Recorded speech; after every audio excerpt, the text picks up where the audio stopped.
My name is Pal Parikh. Today I am doing a small topic for Commerce 3 subject, and the topic's name is span of control or span of management. Span of management refers to the number of subordinates that can be supervised and managed effectively. As shown in the diagram, this head, how many people can he have beneath him, is the span of management. The next slide that I have is the definition.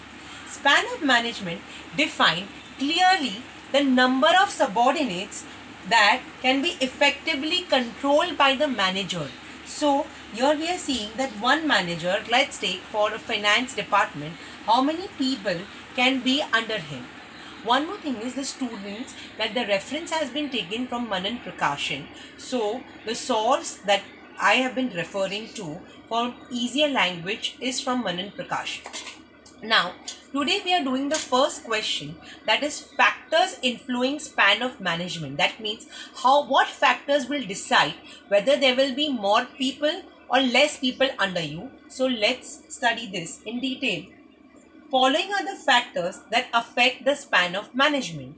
The first factor, as you can see, is the nature of work. So some offices have more work, some offices has less work.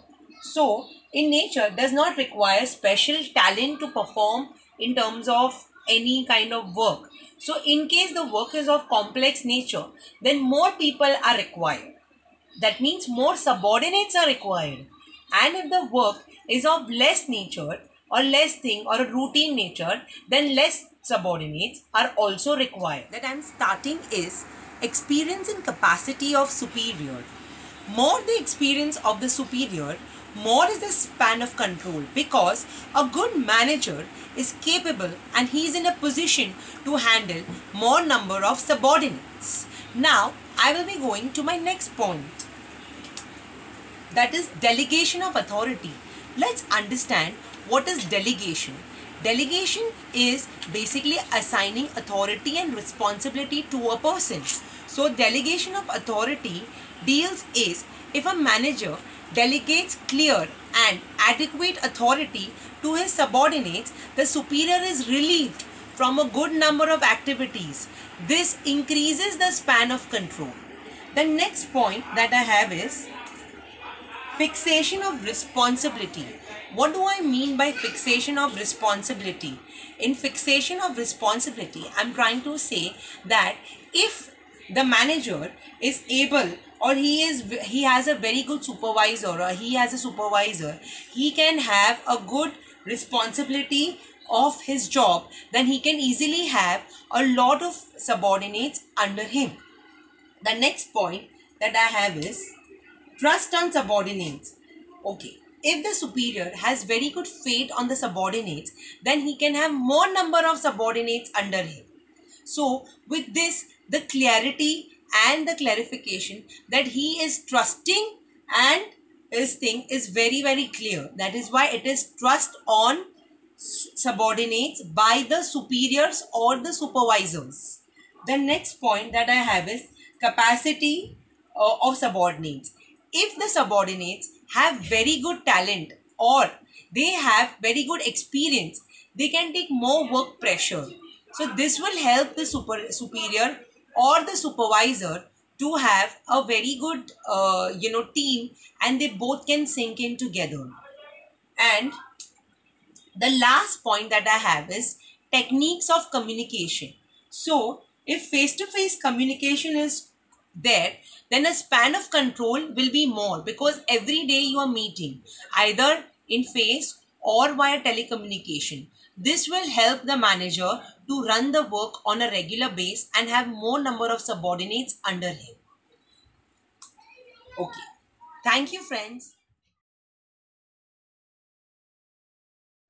Now, I am starting with is the types of span of management.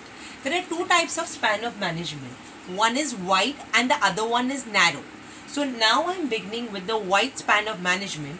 This means there are large number of subordinates under one supervisor. So that means there are more than 6 or 7 people under one supervisor. Let's understand this better. So with this diagram, we have is the flat organization. So what do we have in terms of a wide span? That one manager has 6 employees under him, and that employee or an assistant manager has so many employees under him.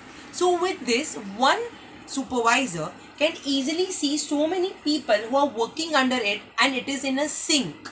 Let's understand the merits and demerits. Within the wide span of management, the merits are: it is economical, there is a direct contact with the subordinates, the opportunities for the subordinates, it is way more because the supervisor is trusting the subordinates.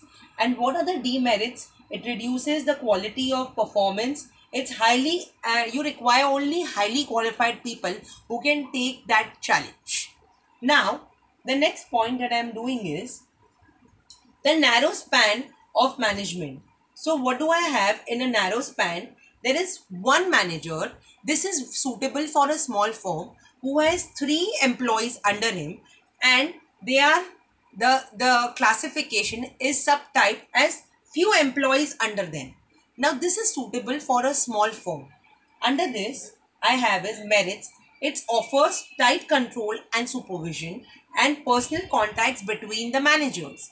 And what are the demerits? It creates more levels and management, and if the supervisor or the superior is not comfortable or able to, then it might go as a problem.